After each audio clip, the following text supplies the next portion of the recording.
Matt. Hey, Robin, how you doing, buddy? Amazing. It's always fun to do this with you. Yeah, always. I want to jump right into who our guest is for this week and do a quick introduction. And usually we do our introductions of words to describe about something about this person, but I am going to let some pictures do the talking. So, Robin, why don't you just let me through here and we'll just hit... Cue it up. You ready? I'm ready. I'll spotlight the screen share. Go ahead. Pulled into this parking lot here. One stayed in the car while the other two broke into the back of this business. That is Maggie Alexander, who we know at F5 as Maggie Miller. Yeah. And her title is, well, you know what? Let's just bring her in and let her introduce herself. Okay. Hey, guys. I'm happy Maggie. to be here. We're glad to have you too, Maggie. This is really great to have you on it with Robin and I. I'm not sure where you guys tracked down that clip, but thank you for bringing that up again. we have a certain personality here in Canada named Nardwar, the human serviette. Our Canadian audience will know who that is, but he does a crazy amount of research on people. I don't know if we can take enough credit for going that deep. All we did was a quick search on the internet for you, but it's fun to find old clips. I found, I'm going to tell you too, we'll play another one later, but I found one that was unlisted. Oh. And I had a little trick about, don't worry, it's not too bad.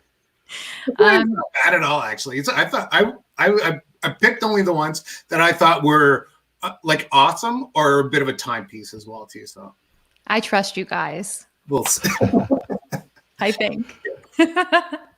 So Maggie, why don't you do a quick introduction and tell so everybody knows this is another F5er. So I know we try not to make this an F5 commercial, but we work and live with all F5 people. So we just want to showcase kind of the people we work with and some of the people that we engage with. That's why we use F5 people and F5 partners. But Maggie, if you could just give an introduction to yourself about what you do at F5 and your title. Yeah, so I do global channel communications for F5. I work on the global channel team like you do, Matt. And really what I'm doing is just trying to raise awareness about our channel program. Backstory of me, if you didn't get, I was a television news reporter for 8 years. That's how I started my career. And then I transitioned into the tech world. And I've been in the tech world for probably about 8 or more years now, kind of in this kind of content creation role. And it's really a lot of it has been around video, which is what I started my career doing. And I get to do it every day, which I love. Cool. Yeah. So many of us have been doing things like this to kind of practice and learn new things. And I have a bit of a confession. I noticed in an internal video that you'd done, and frankly, I was pretty stunned because it's been a difficult path for myself and many of my coworkers to figure out how to do this. And so I was a little bit starstruck when I messaged you and I was like, you're really good at this. And then you told me you were a professional news reporter. So I was like, oh, okay. Yeah. You've got a long career going back. You probably spent some time running around with like VHS tapes and. Absolutely. And, like what I'll tell everybody is that I didn't start off on camera like this. I mean, this has taken years of practice. I've actually had coaches help me and just, but really it comes down to experience and being comfortable in front of the lens. And one of the best ways to do that is just being in front of a lens as much as you can. So it's not something where it's like you just wake up and you're amazing on camera. I think there are some skills that are, innate, but I think a lot of it really comes down to just practice. Yeah. I think Robin and I would both agree with that too. I think from the first one of these we did about 10 months ago now to now, even that short period of time, I feel like we've picked up on some things where we kind of critique each other after we do these. We're like, oh, you know what we could do next time? You know what we could do? And it's like little bits and pieces that we would get better. And we just had this conversation yesterday too. It's like, it's fun how we can just kind of a little bit of tweaks here, a little bit of improvement every single time. And I think we've come a long way in improving those skills in not just doing this live video stuff, but in our everyday jobs and when we're presenting and talking to customers and partners and whoever else. Yeah, I mean, having the on-camera skill set, it translates into so many things in the, professional world. When you're in front of maybe even a CEO, or, you're at a conference and you have to somehow present or introduce somebody, or you have someone like me in your company who asks you to, hey, do you mind being on camera with me for a few minutes and telling me about your job? I mean, there's so many different ways that we have to communicate. And I think video, especially now with the situation we're in with COVID-19, is going to become even more prevalent in our day-to-day interactions with people. So it's never too early to start learning these skills. And I mean, once you pick it up, it's pretty easy. Again, it's just a lot of practice. Right. Yeah. But you know what? I feel like that leads me to one of the questions I did want to ask too, is around, well, not only what was TV before, as to, I think, what a lot of people are watching as TV now, and how is this TV important to our businesses now? Yeah, well, I think because of, the way social media has evolved, especially over the last 5 to 10 years, more people are armed with creating content, and they have a voice where the voices used to be on the television or in the newspaper or in, certain books and professional ways. Now anyone has a voice and an outlet, and it's through social media. So when it comes to businesses using social media, I think it really comes down to what is important. Where's your audience? So for a B2B company like us, we spend a lot of time creating content for LinkedIn. If it's a consumer company who maybe they sell makeup, they want to spend time on, maybe Instagram. And now we have things like TikTok. I mean, that's for a whole new set of, content creators and businesses to monetize. But YouTube is definitely one that I think everyone can leverage in some way for business, because it's the second largest search engine out there. So why wouldn't you want to be there? Yeah. My daughter introduced me to TikTok, and I have to admit, it's pretty addicting being able to just see short little videos and people dancing and stuff like that. It's an interesting new medium. Yeah, definitely. I have not experimented with it much yet. Maybe I'm old school, but I mean, the way video, engages people on social media is really amazing. I'm sure you guys have seen it. We've done videos together. And once you put something out there, the views and the engagement you get from video, it just resonates way more than a blog post. And I think it's the human to human thing. People like seeing people. So you just connect in a different way. Do you know what? Actually, that's probably a perfect segue to show another one of these clips that we have from Maggie. Rob, why don't you just send me up here too, and I'm going to let this one roll. You ready? Yep. Yeah, let's do it. And for lifetime fuel cost and sticker price, the winner, the Toyota Yaris. But if you really want to conserve, these are the wheels you want. I love that stand up. I love that. Did you see the reveal? What's a reveal, first of all, for those of us who don't know the lingo? Well, if you're going to do a stand-up in the news business, the thing, I don't know what it is now, but when I was in the news business, it was like, you got to show and tell.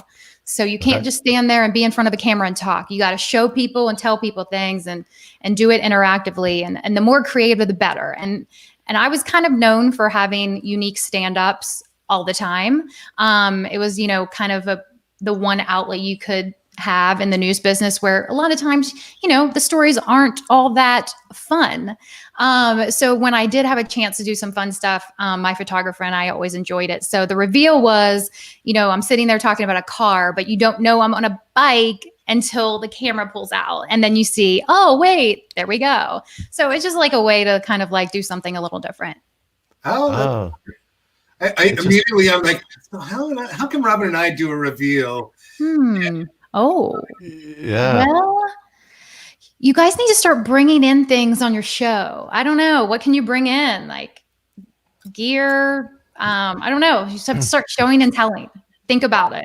It's tough. We have costumes. We both wear hats. I put a motorcycle jacket on because I don't normally look this cool. I'm normally pretty nerdy.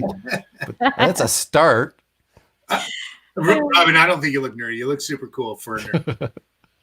You guys are going to have to take the show on the road is what I'm thinking. Yeah, I think some outdoor. Well, let's not get too out. Maybe not now, but yeah. So I do have some ideas. That's a great tip actually too. I'm going to mark that in the notes too after, so people could I'll mark all the tips as we go through. Awesome. So I'd be interested to hear about, I mean, you probably get asked this a lot, like you've been in the business for a long time and there's probably no shortage of getting started tips that you've been asked to give other people. Mm-hmm. What would you tell yourself if you were to give yourself advice at this stage? Well, I mean, I think I'm always learning. When it comes to video, especially creating content, everything is a test. So if I create something in a certain way, I'll put it on social media and immediately I know if it's good or not. So for me giving myself advice, like keep trying new things, keep testing it and keep analyzing if it works. Because I've started when I started doing video and tech by myself, not with a camera crew, it wasn't great. But I saw the numbers, I saw the views, and I knew I was onto something. So I kept on it, and I developed the right gear, the right style, and the right situations to do it. And it's become very successful. But again, it just comes back to don't be afraid to try things, keep testing, keep trying, and keep going. Interesting. So it almost sounds like you knew there might be some path to success, but you didn't know exactly how to get there. And you just sort of figured it out as you went along and then discovered things that, so what were some of those pleasant surprises that you noticed along the way that led you to where you are? So I think it's, realizing that video had a place in B2B tech. When I first started in this, in tech, coming from a television news role, it wasn't a huge thing. People weren't doing this all the time. So my job was mainly writing blogs, writing customer case studies, posting things on social media. And that's kind of how I got started. But knowing my passion for video, kind of started getting looped into different events where I'd go and interview subjects. And, a lot of times I would use, the studio, the camera crew that the company had. But with that, came a time lag where we couldn't really post content in real time. So one company was like, hey, can you go to this event and do some videos with your iPhone? And that's all they said. And I said, sure, I'll try it. So I did these social led videos with my iPhone. When I looked at them after the conference, they weren't great. I didn't have a microphone. I didn't have great lighting. But the one thing I noticed was that they were getting views, amazing views, and they were getting engagement and they were getting shares. So I knew I was onto something. And that's when the light bulb went off. And that's when I went back to all of the things I learned as a television news reporter. When I started in my career in TV, I was a one-man band. The gear then looked way different than it does now. I think the camera probably weighed about 25 pounds, and we used beta tapes. So imagine the technology now that I had at my disposal and the resources of going to a place like YouTube. I just spent a day on YouTube and I learned all of the things that would fit right into my smartphone that I could use on the road. And now I'm able to shoot video on my smartphone, edit it right here, use microphones, lights, tripods, and different gear to help it look professional, but then turn it around in that real-time setting so people can see it as it's kind of happening. And that's really important, especially when we go to events and do things like that. So the great thing is that I was able to tap into my old skill set to do this. And now I get to do it at a great company and travel the world. So I feel like I have the best job in the world. Yeah, I bet. That's cool. So, I do the same thing about my job right now. Yeah. Do you know what I do want to ask right now? Of all these things, when you do these live shoots and with the camera person and you're shooting things, was there anything like just off the wall that happened? Anything in particular, maybe out of like Halloween or anything? Oh, I knew this was going to come up. Oh, it always comes up. We could just skip right over. I didn't find any video on that one. I just read an article. Well, it's actually funny. I did as I told you, I was going through old VHS tapes to turn them digital. I do have that clip. I don't have it handy, but I'm sure I could get it to you at some point if you guys are interested. But yeah, I mean, when you do live television news, as you guys do a live show, you know how it goes. But when you put yourselves out there in the real world, anything can happen. And so I was doing a live shot Halloween night. It was 11 o'clock news, and someone decided to flash me during my live shot. And this was actually very early on in my career. I wasn't very experienced in doing live shots. And I, of course, kind of bright-eyed and I turned it away from that. But all I could think was when I went back to the TV station, I was like, I'm going to be fired. They are never going to let me keep doing this. I've ruined everything. And when I got to the newsroom, my news director was actually clapping. He thought it was the most hilarious thing he'd ever seen. And he thought the way I conducted myself was perfect. And I didn't spew any curse words. So it was a win-win. That's so But funny. yeah, so then it became like the thing that like everybody in town knew me for. And it's definitely followed me, but it was a really, it's a fun experience. At the time, it scared me, but now at least I can look back and laugh. And thankfully, this was before YouTube, or I'm sure this would have gone viral. Right. No kidding. Predates the age of going viral. Yes. Well, We've got a comment here from Boo. Maggie, you know Boo. Boo was on last week. We had such a good time with him, and he's been such a great influence on all of us. Yes. Here he is saying, we are three of his favorite personalities. So let's give ourselves a pat on the back, all of us, from Boo. Love you, Boo. that sounds so funny to say that. Love you, boo. I know it does. now that you pointed it out.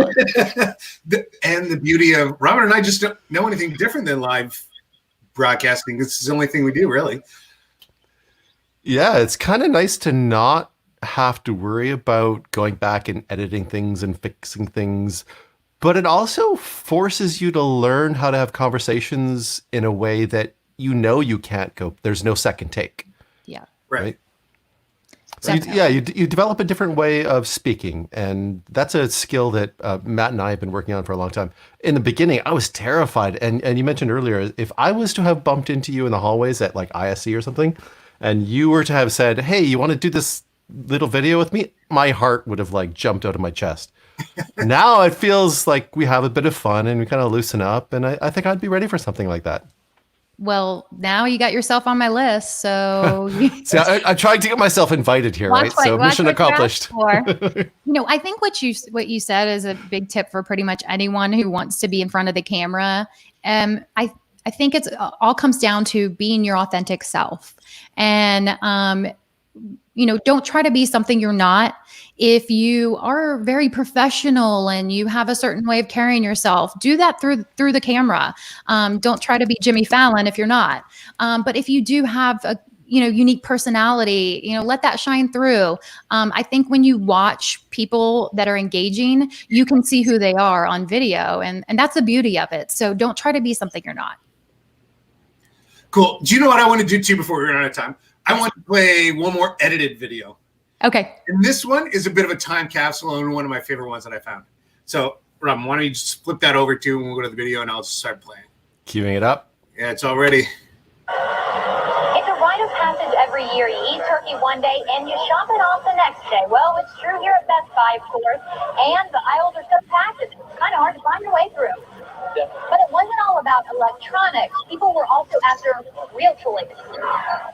And they found the real toys here at Katie Toys. Love that story.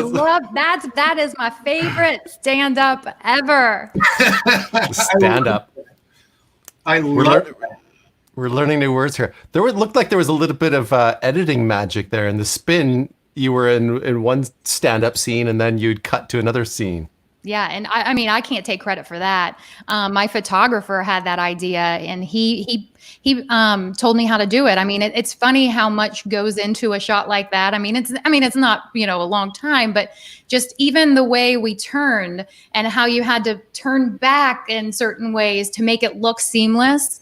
It's a little bit more than just, hey, let's turn around and like take a clip, but and we didn't have the editing animations like we do today. So I mean, a lot of that was done, tape to tape, and some of it was a little digital at that time. But yeah, like So that cell phone, that shows you how old that was. Yeah. I wonder if the editor had to like get a razor blade out and like cut frames together and tape it. Okay, I'm not that old. You know what? I want to stick to the time like we always do, but maybe we do this one a little different before we send our closing bumper out. Could you send us out like this is the end of your broadcast and This is my broadcast? yeah, and you're gonna send us out before we end it. This is the goodbye. Thank you very much for whatever TV Oh, show. ooh. Oh, Put it on the spot. you tell me when you're ready. We're ready. Coming to you live from Wilmington, North Carolina, I'm Maggie Miller, and that's a wrap. That was awesome. Thank you so much for jumping on, Maggie. You've been an inspiration to many of us and somebody that we all look up to for, somebody who sets a great example for how it should be done. So thanks. Great. Real F5 celebrity. Thank you very much. Thank you guys so much. You guys are the best.